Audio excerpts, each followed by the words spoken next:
Hello everyone, welcome back again to my channel.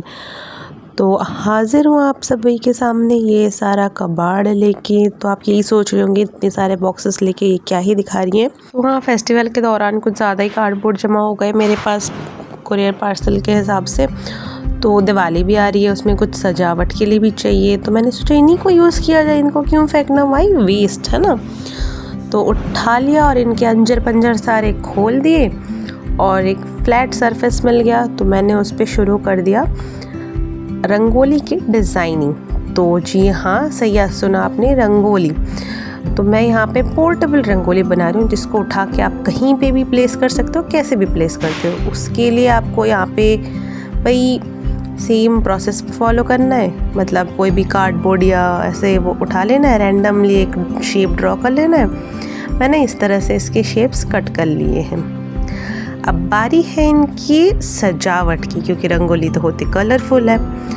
अब उसके लिए मैंने यहाँ पे टिश्यू पेपर्स लिए, जिनको मैंने पानी में भिगो दिए। मतलब कुतर कुतर के इनके टुकड़े टुकड़े करके इनको पानी में भिगो दिया और उसका एक पल्प सा बना लिया। ये आप मैंने ग्राइंडर में पेस्ट कर लिया था।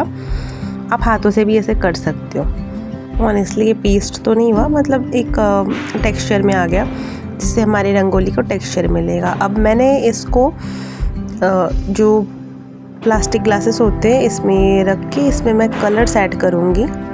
आप अपने मनपसंद के कोई भी कलर्स ऐड कीजिए। मुझे ब्राइट कलर्स, क्योंकि इंडियन फेस्टिवल है तो ब्राइट कलर्स होने तो ज़रूरी है, इसीलिए ऑरेंज, येलो, रेड, पिंक, इस तरह के कलर्स मैंने इस तरह से मिला के इसमें ऐड कर लिया है। नाउ हम नेक्स्ट स्टेप पे बढ़ते हैं, जो है हमारे डिज़ाइन के ऊपर ग्लू लगाना। अब हम थोड़ा थोड़ा ग्लू लगाएंगे डिज़ाइन के हिसाब से और इन कलरफुल पेपर्स को इसके ऊपर इसी तरह से चिपकाते जाएंगे।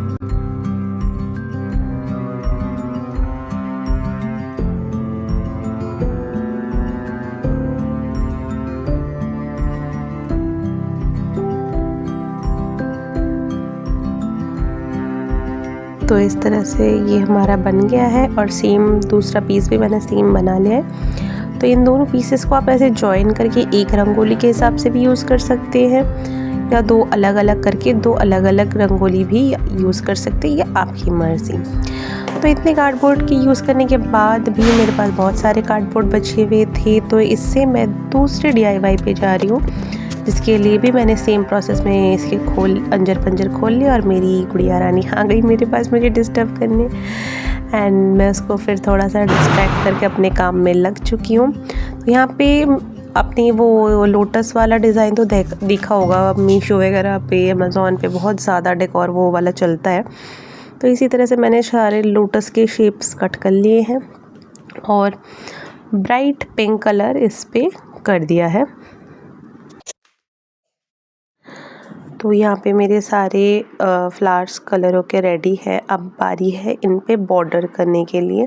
तो बॉर्डर करने के लिए मैंने गोल्डन कलर यूज़ किया। और देख रहे हो मेरी, मतलब ये पेंट ब्रश भी टूट गई है। और आप लोग ना लाइक करते ना सब्सक्राइब करते, इतनी मेहनत करके मैं आप लोगों के लिए वीडियो बना रही हूँ, तो यार कुछ तो आप भी वैल्यू कर लो।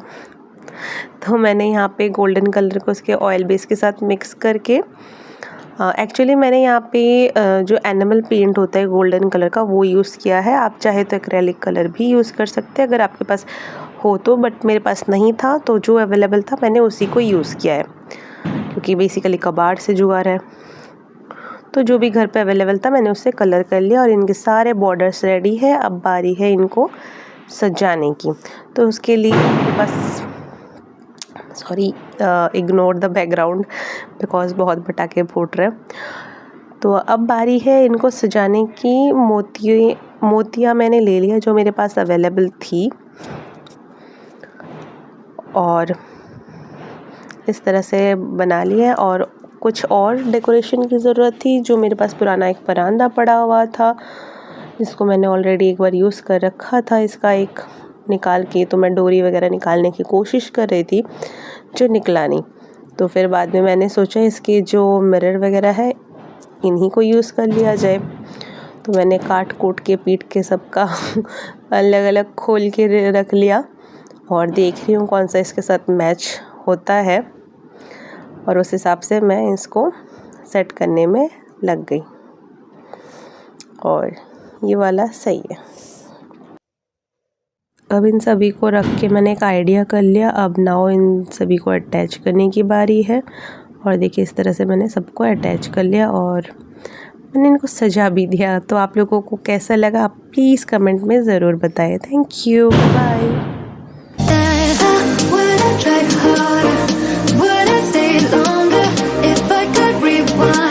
I should have taken my time.